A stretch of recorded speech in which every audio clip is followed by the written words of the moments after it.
Hello, and welcome to NSLD News. Hope you're all settled in with your cup of tea on the sofa and you've had a good day.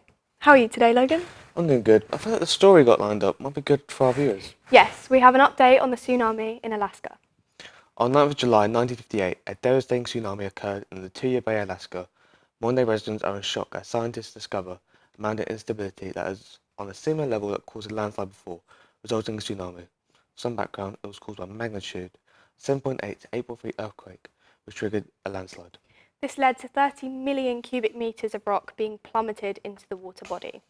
The impact caused a 524-metre high wave that took the life of 5 people. And the impact was heard as far as 50 miles away. It is known to be the tallest tsunami of modern times.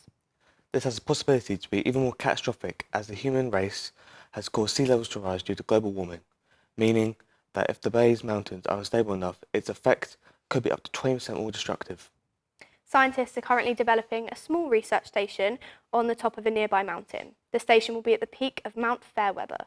This mountain's peak is 12,995 foot above sea level, which will be tall enough to avoid any possible harm this potential catastrophe could cause. As we speak, there's an expectation of the mountain collapsing within the next 14 weeks. As well as the mountain instability, scientists have discovered a disruption on the Juan de Fuca tectonic plate. This is incredibly close to the bay, ultimately increasing the chance of the collapse by a petrifying amount.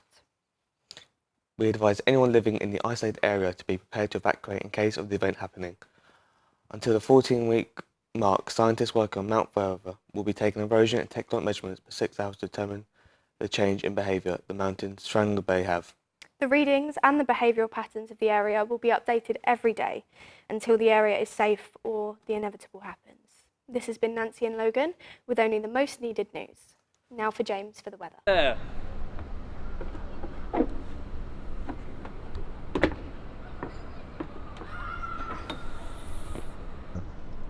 Hi there, and welcome back to the weather.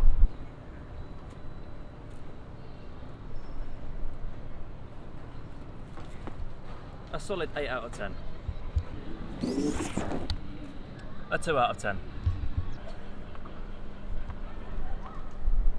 And a solid 5 out of 10. Sunny day today, and as you can see, no breeze. And now with the weather. Today, a dry morning with variable cloud and a bright or sunny spells, turning cloudier later in the afternoon with bands of rain or showers, locally heavy arriving from the west. Breezy and very mild, maximum temperature 16 degrees Celsius. Tonight, often cloudy overnight with bands of showers, drier towards the north with some clear spells, breezy, mild, minimum shower, temperatures 11 degrees Celsius. Friday, a mixture of sunny spells and showers, these locally heavy and perhaps thundery at times. Showers easing later, breezy, especially on coasts, mild, maximum temperature 15 degrees Celsius. A dry and bright day Saturday, wet and breezy, weathers arrive overnight, clearing to showers on Sunday with winds easing. Mostly dry and bright Monday, temperatures mild or very mild. This has been James, and now time for an ad break. Dogs all around the world are suffering from blindness. Donate just £1,000 a month to help our furry friends see again. Just £1,000 a month can save a dog's vision.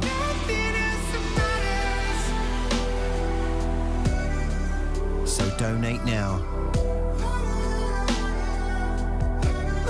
Text HELP now.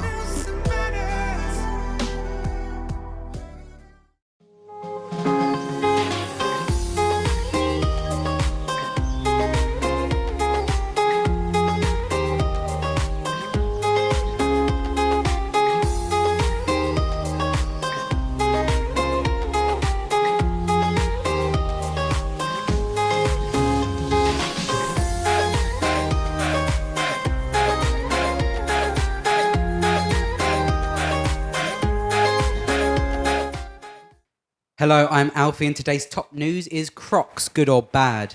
Over the years, Crocs has been a very controversial topic, with some people loving them and some people hating them. Last year, Crocs made $3.98 billion, which is 11.46% more than they made in 2022.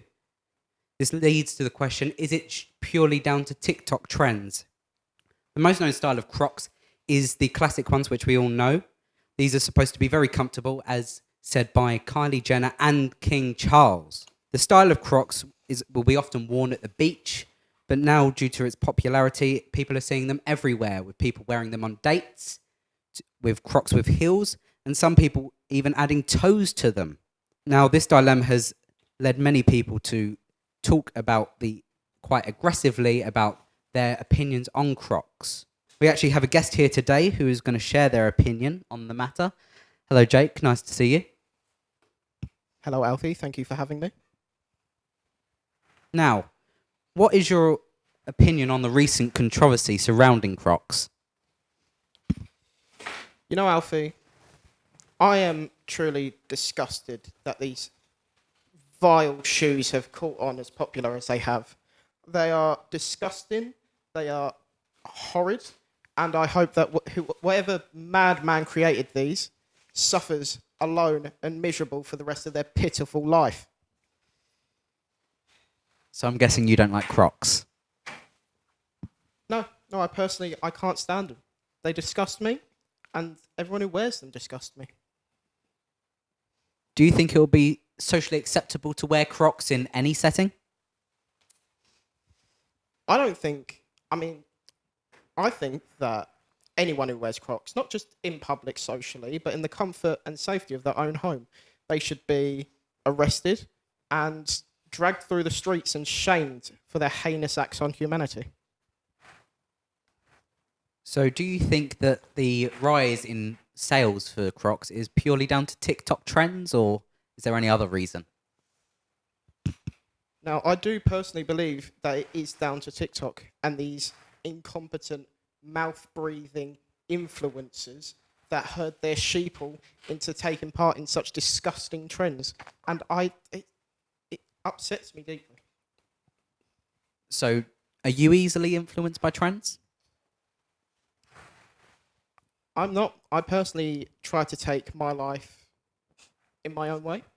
I make my own decisions. I don't let anyone else make them for me, and I don't follow whatever trends everyone else is trying to take part in. So what is your opinion on the recent popularity? Do you think it will fizzle away, or do you think it will build up more? Unfortunately, I believe that this trend will build up and spread like a virus across this planet until everyone is wearing these horrid, disgusting creations. And it nearly brings me to tears, honestly. So what is your opinion on the people who are protesting around Crocs? I think it's good. I think it's good that people have tried to take a stand against this issue. And, you know, I've taken part in some of these protests.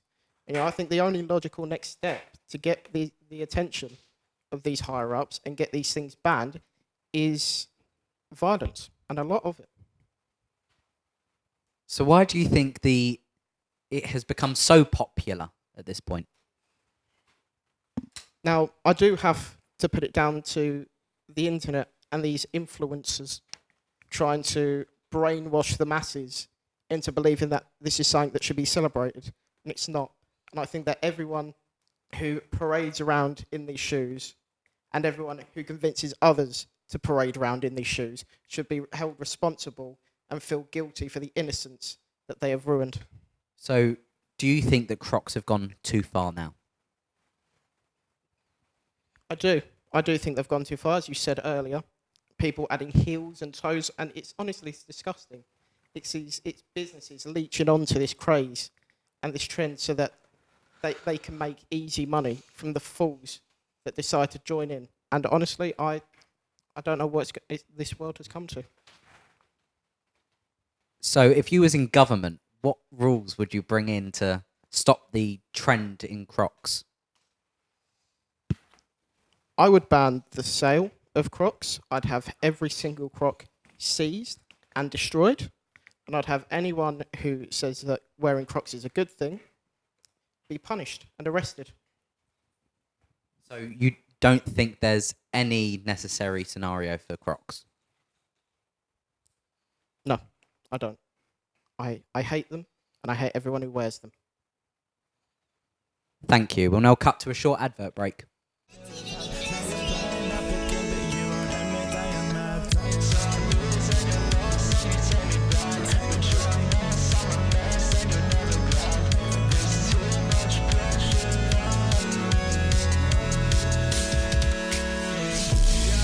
Yeah, manipulation. It's like we never even had a conversation. All the trauma built up and now we're running alone. All guitars enhance your sounds today.